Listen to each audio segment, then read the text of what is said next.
আসসালামু আলাইকুম সকলকে। আমি মোহাম্মদ মাইমুন নাসির। ষষ্ঠ শ্রেণীর গণিত মূল্যায়নের প্রশ্নের উত্তর জানতে হলে অবশ্যই চ্যানেলটি সাবস্ক্রাইব করে রাখুন।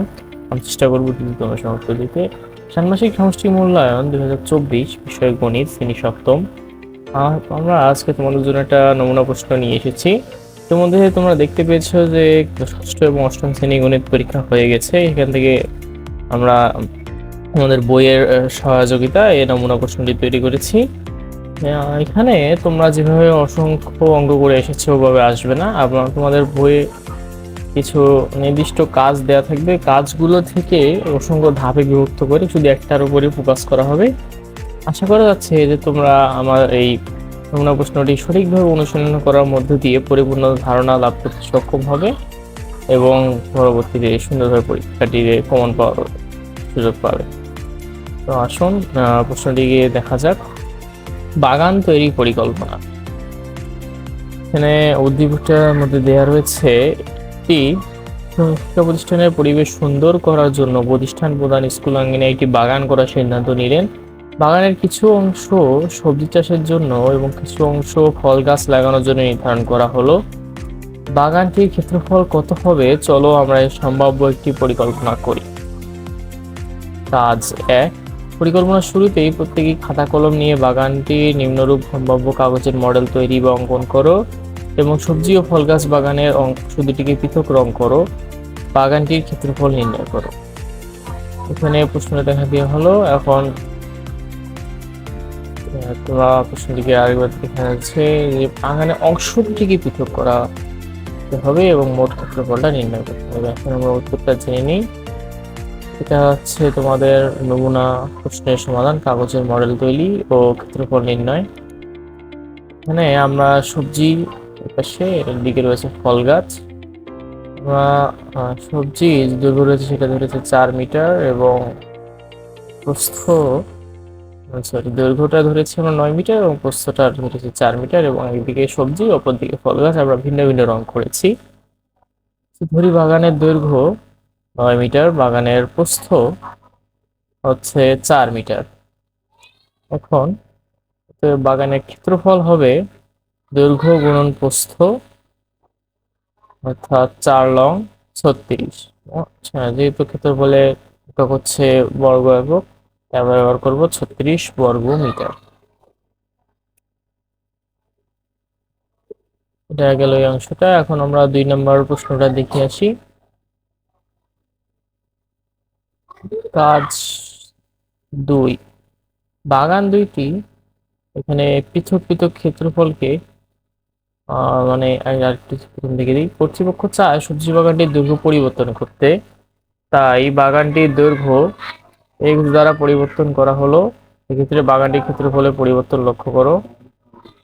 বাগান দুইটি পৃথক পৃথক ক্ষেত্রফলকে বীজগাণিতিক রাশির মাধ্যমে লিখে সহগ ও চলক নির্ণয় করো।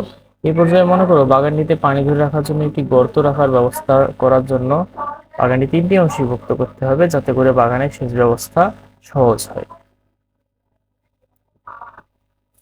তোমরা প্রশ্নটি আরেকবার দেখে নাও।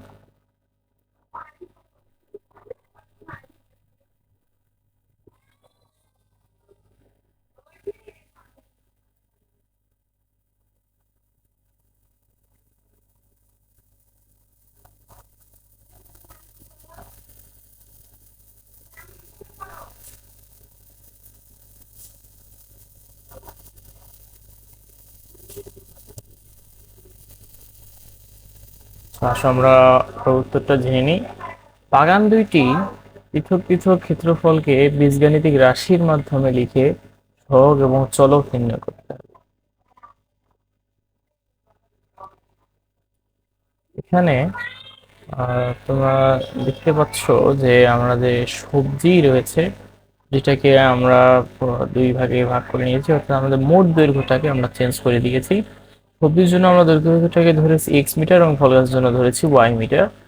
আমাদেরকে পরিবর্তন করতে হয়েছে যেহেতু ওরা যে প্রশ্নের মধ্যে পরিবর্তনটা চেয়েছে।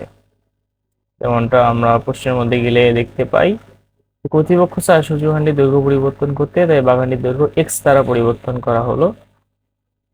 এখন আমরা পরবর্তী অংশে দেখতে পাচ্ছি এখানে x মিটার আর ফল গাছের জন্য রয়েছে y মিটার। প্রস্থ 4 মিটার এবং 4 মিটার করে। এখন আমরা দেখে নিই যে সবজি বাগানের ক্ষেত্রফল দৈর্ঘ্য গুণন প্রস্থ বর্গমিটার, এবং ফল বাগানের ক্ষেত্রেও একই, যেহেতু এটা আয়ত। সবজি বাগানের ক্ষেত্রে দৈর্ঘ্য এবং প্রস্থ 4 × x বর্গমিটার সমান 4x বর্গমিটার, এবং ফল বাগানের যে ক্ষেত্রফলটা রয়েছে এটা হচ্ছে দৈর্ঘ্য গুণন প্রস্থ 4 × y সমান 4y বর্গমিটার। সম্পূর্ণ বাগানের ক্ষেত্রফল 4x যোগ 4y বর্গমিটার।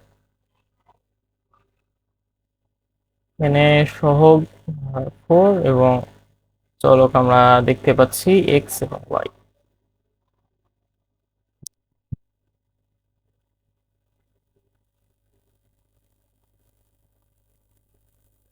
ফোর এক্স এবং 4y যেহেতু দুইটা বাগান রয়েছে, এই কারণে আমরা দুটাকে যোগ করে দিয়েছি, একটা কেটে 4x, অপরটিকে 4y।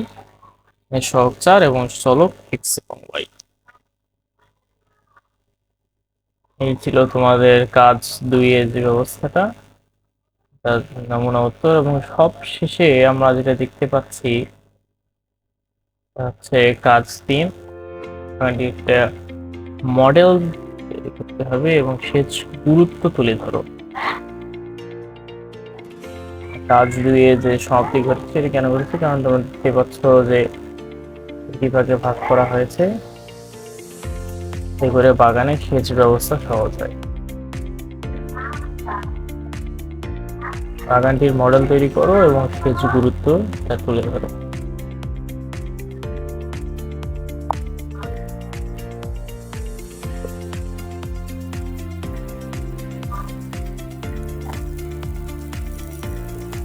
আমরা দেখতে পাচ্ছি যে বাগানটি মডেল তৈরি করো এবং সেচ গুরুত্ব তুলে ধরো।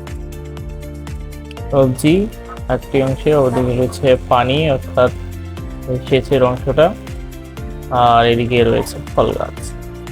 এটাকে আমরা 3টি ভাগে ভাগ করেছি, এবং এই 3টি ভাগে ভাগ করার মূল কারণটাই হচ্ছে যেন আমরা ঠিকভাবে এখানে সেচ দিতে পারি। এখানে সেচের গুরুত্ব আমরা দেখতে পাচ্ছি। সেচ হলো জমিতে ফসল ফলানোর জন্য কৃত্রিমভাবে মাটিতে পানি দেওয়ার ব্যবস্থা। স্বল্প বৃষ্টি এবং অনাবৃষ্টির সময় পানির অভাবে ফসল উৎপাদন যাতে বাধাগ্রস্ত না হয়, সেজন্য গাছের বৃদ্ধি নিশ্চিত করতে কৃত্রিমভাবে জমিতে এই পানি সরবরাহ করা হয়। এটাই আমরা ওখানে দেখতে পেলাম। এখন তোমাদের যে প্রশ্ন রয়েছে এই হলো আমাদের নমুনা প্রশ্ন উত্তর এবং যে ধারণাগুলো। এখান থেকে আশা করি তোমরা প্যাটার্নটি বুঝতে পেরেছো। তোমাদের পাঠ্য বইয়ের 41 পেজ থেকে বিভিন্ন কাজ রয়েছে, যেমন বাগানের কাজ, পুকুর খননের কাজ, এগুলো তোমাদেরকে করে রাখতে হবে। এবং পূর্বে তোমরা যে ধারাবাহিক অঙ্কগুলো করতে সেভাবে করতে হবে না, যেমন একটা বিষয় থেকে এইভাবে টার্গেট করে বেসিক্যালি ধাপগুলো সাজানো হবে। এই ক্ষেত্রে তোমরা ষষ্ঠ এবং অষ্টম শ্রেণী যে প্রশ্নগুলো রয়েছে ওগুলো দেখতে পারো, এবং নমুনা প্রশ্ন ছিল এটি। এবং আসল প্রশ্ন যদি তোমরা পেতে চাও তবে আমাদের চ্যানেলটিকে সাবস্ক্রাইব করে আমাদের পাশেই থাকো। তোমাদের অসংখ্য ধন্যবাদ।